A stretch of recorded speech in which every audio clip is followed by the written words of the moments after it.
படப்பிடிப்பில் புதுமுக நடிகையை பிரபல நடிகை அவமானப்படுத்தினார். எம்ஜிஆர் இந்த புதுமுக நடிகையை அழைத்து, கண்ணீரை துடைத்துக்கொள், அவமானம் என்பது நாம் செய்யும் தொழிலில் நேர்மையாக நடந்து கொண்டால் ஒரு நாள் மறையும். புகழ் வெளிச்சம் நம்மை தேடி வரும். நாம் செய்ய வேண்டியது எல்லாம் நம் கடமையை சரியாக செய்வதுதான் என்ற ஆறுதல் கூறினார். அந்த நடிகை யார் தெரியுமா? எம்ஜிஆர் திரைப்படங்களில் ராஜா வேடத்தில் நடித்தால் அவ்வளவு கம்பீரமாக இருக்கும்.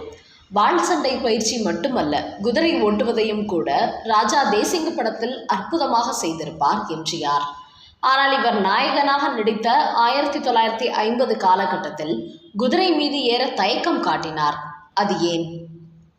படப்பிடிப்பில் கீழே விழுந்தவருக்கு எம்ஜிஆர் உதவி செய்த போது அதன் பின் படத்தின் இயக்குனர் எம்ஜிஆர் மீது கோபப்பட அதை சாதாரணமாக எடுத்துக்கொண்டார்.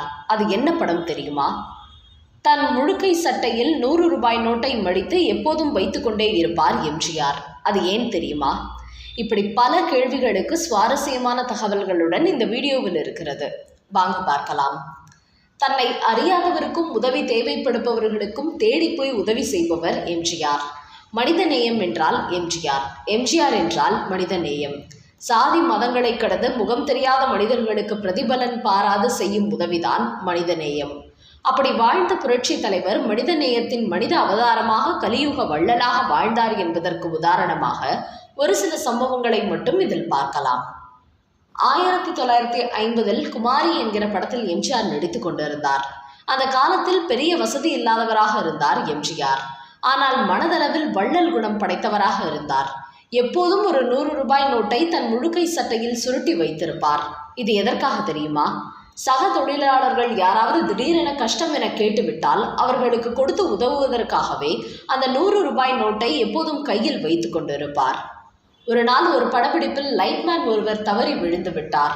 உடனே ஓடோடி சென்று எம்ஜிஆர் அந்த 100 ரூபாய் நோட்டை எடுத்து அவர் கையில் கொடுத்து, நீங்கள் உடனே ஆஸ்பத்திரிக்கு செல்லுங்கள் என்று சொல்ல, அவரோ டைரக்டர் திட்டுவார் என்று சொல்ல, நான் பார்த்து கொள்கிறேன், நீங்கள் கிளம்புங்கள் என்று அனுப்பி வைத்தார் எம்ஜிஆர்.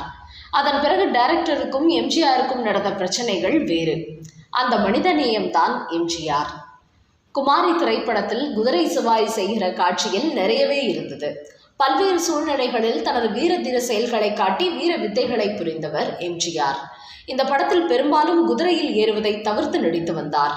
எல்லோரும் எம்ஜிஆருக்கு பயம் வந்துவிட்டது, வாய்ப்பு அதிகம் வர வர பயமும் அதிகமாகிவிட்டது என்று கிண்டல் கேலி செய்தார்கள். எம்ஜிஆர் காதுக்கு இந்த விஷயம் போனது.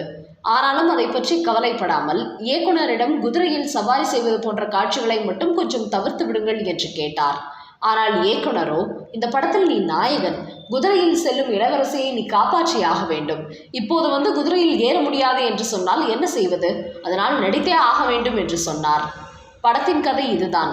குதிரை வண்டியில் பயணம் செய்யும் போது குதிரைகள் வேகமாக ஓடும்போது ஒரு விபத்தில் சிக்கிக்கொள்ளும் இளவரசி குமாரி எம்ஜிஆர் நடிக்கும் விஜயன் என்கிற கதாபாத்திரத்தில் காப்பாற்றப்படுகிறார். இருவரும் காதலிக்கிறார்கள். இளவரசி அவனுக்கு ஒரு முத்திரை மோதிரத்தை கொடுத்து தன் அரண்மனைக்கு அழைக்கிறாள். இளவரசியை மணக்க மன்னன் விரும்பும் போது ராணி சந்திரவள்ளி அவளை தன் பயனற்ற சகோதரனுக்கு மணந்து வைக்க விரும்பும் போது பிரச்சனைகள் எழுகின்றன. பல சிலிர்ப்பூட்டும் சம்பவங்களுக்கு பிறகு காதலர்கள் ஒன்றுபட்டு மகிழ்ச்சியுடன் வாழ்கிறார்கள். இதுதான் இந்த படத்தின் கதை. இயக்குனர் எம்ஜிஆரிடம், ராமச்சந்திரா, வேகமாக செல்லும் குதிரையை நீ அடக்க வேண்டும், அதற்கு குதிரை மேல் ஏறிதான் ஆக வேண்டும் என்று சொன்னார். அது சரி, நீ பல கலைகளை கற்று வீரனாக இருப்பவன், குதிரை மீது ஏற எதற்கு உனக்கு இவ்வளவு தயக்கம் என்று கேட்டார். அதற்கு எம்ஜிஆர் சொன்னார், ராஜகுமாரி படத்தில் கதாநாயகனாக நடித்தேன். இப்பொழுதுதான் 5 படங்களில் நடித்து கொண்டிருக்கிறேன். நான் கீழே விழுந்து கை காலில் அடிபட்டு ஆஸ்பத்திரியில் படுத்துவிட்டால் அந்த படங்களின் தயாரிப்பாளர்கள் பாதிக்கப்படுவார்கள். எனவேதான் யோசிக்கிறேன் என்றார். அதற்கு இயக்குனர் பத்மநாபன் சொன்னார், ராமச்சந்திரா, உன் நல்ல மனதுக்கு எந்த குறையும் வராது. குதிரையை நன்றாக பழக்கி வைத்திருக்கிறோம். அது முரண்டு பிடிக்காது, உன்னை கீழே தள்ளி விடாது. நீ அதனிடம் சென்று அன்பு காட்டுவது போல்தான் நடிக்கப் போகிறார். அன்பு காட்டி அழைத்து செல்வது போல்தான் நடிக்கிறாய். ஒரே ஒரு க்ளோஸ்அப் ஷாட் மட்டும் குதிரை மீது ஏறுவது போல் எடுத்துக்கொள்கிறோம். மற்றபடி நீ அன்பாகவே குதிரையிடம் இருப்பது போல் படமாக்கிக் கொள்கிறோம் என்று சொன்னார். எம்ஜிஆருக்கு அன்பு காட்டுவது என்றால் லட்டு சாப்பிடுவது போல். ஓகே, அப்படி என்றால் நான் நடிக்கிறேன் என்றார். அந்த காட்சி ராமபுரம் தோட்டத்திற்கு எதிராக இருக்கிற ஓடையில்தான் படப்பிடிப்பு நடந்தது. நன்றாக குதிரைகளை பழக்கி எம்ஜிஆருடன் நன்றாக பழகி அன்பு காட்ட வைத்து ஒரு குதிரை மீது ஏறுவது போல காட்சிகள் படமாக்கப்பட்டது. எம்ஜிஆரின் நல்ல மனம் கண்டு இயக்குனர் பூரித்து போனார். ஒரு தயாரிப்பாளர் தன்னால் பாதிக்கப்படுவதை பற்றி எப்படியெல்லாம் யோசிக்கிறார். அதே சமயம் ஒரு லைட்மேன் கீழே விழுந்தபோது கூட இயக்குனரான என்னை கூட கேட்காமல் கையில் இருந்த பணத்தை கொடுத்து ஆஸ்பத்திரிக்கு அனுப்புகிறார். நீ எதிர்காலத்தில் மிக நன்றாக வருவாய் என்று அந்த இயக்குனர் வாழ்த்தினார். அவரின் வாக்கு பலித்தது. மேலும் குமாரி படத்தில் எம்ஜிஆர் ஜோடியாக நடித்தவர் மாதுரி தேவி. அவருக்கு ஜூனியராக ஸ்ரீரஞ்சனி நடித்திருந்தார். ஸ்ரீரஞ்சனி பராசக்தியில் சிவாஜிக்கு தங்கையாக நடித்தவர். ஸ்ரீரஞ்சனி அப்பொழுதுதான் அறிமுகமாகும் நடிகை. ஷூட்டிங் ஸ்பாட்டில் மாதுரி தேவியால் சில நேரங்களில் மரியாதை குறைவாக நடத்தப்பட்டார் ஸ்ரீரஞ்சனி. அவர் முகம் வாடி போயிருக்கும். எம்ஜிஆர் நடித்துவிட்டு அவர் முகத்தை பார்ப்பார். இப்படியெல்லாம் அவமானப்படுகிறோமே என்று ஸ்ரீரஞ்சனியின் கண்களில் கண்ணீர் துளிர்த்து கொண்டிருக்கும்.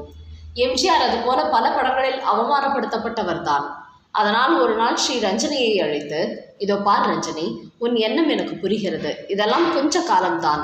நம் தொழிலை நாம் நேர்மையாக செய்தால் நிச்சயமாக ஒரு காலத்தில் நமக்கு விடியல் வரும். மரியாதையாக நம்மை நடத்தும் காலம் வரும். எனவே எதை பற்றியும் கவலைப்படாமல் நீ நடிப்பில் மட்டும் கவனம் செலுத்து. உன்னையும் இந்த ஊர் உலகம் உற்று பார்க்கும் காலம் விரைவில் வரும் என்று ஆறுதல் சொன்னார். ஸ்ரீரஞ்சனியும் எம்ஜிஆர் வார்த்தையை கேட்டு மனம் அமைதி அடைந்தார். அதன் பிறகு பராசக்தி திரைப்படம் 1952 தீபாவளி அன்று வெளியானது. அதில் சிவாஜியின் தங்கையாக ஸ்ரீரஞ்சனி நடித்து பெரும் புகழ் பெற்றார். மக்கள் எல்லாம் ஸ்ரீரஞ்சனியை கொண்டாட ஆரம்பித்தார்கள். தங்கள் தங்கையாக நினைத்து போகும் இடத்திலெல்லாம் அன்பு காட்டினார்கள். ஆதரவற்ற நிலையில் அன்பு காட்டிய எம்ஜிஆருக்கு நன்றி சொல்வதற்காக ஒரு தட்டில் பூ, பழம், மாலை என வாங்கி கொண்டு எம்ஜிஆர் வீட்டுக்கு வந்து, அண்ணா, உங்கள் ஆசிர்வாதத்தால் பராசக்தி படத்தின் மூலம் எனக்கு நல்ல பெயர் கிடைத்திருக்கிறது. உங்கள் வாக்கிலும் உங்கள் எண்ணத்திலும் உங்கள் செயலிலும் ஏதோ ஒரு சக்தி இருக்கிறது. மிகவும் நன்றி என்று காலில் விழுந்து வணங்கினார். எல்லா பிரச்சனைகளுக்கும் தீர்வு இருக்கிறது. கஷ்டப்பட்டவர்கள் கஷ்டப்பட்டு கொண்டே இருக்க மாட்டார்கள். எனவே நீ நன்றாக இருக்க வேண்டும் என்று வாழ்த்தி அனுப்பினார் எம்ஜிஆர். இரத்த கண்ணீர் படத்திலும் ஸ்ரீரஞ்சனி எம்.ஆர். ராதாவின் மனைவியாக நடித்து பெரும் புகழ் பெற்றார். இப்படி ஆபத் பாந்தவனாக துன்பப்படுகிற மனிதர்களுக்கெல்லாம் உதவி செய்கிற எம்ஜிஆர் அவர்களிடம் ஒரு தெய்வீக சக்தி இருந்தது என்றால் அதை ஒப்புக்கொண்டுதானே ஆக வேண்டும்.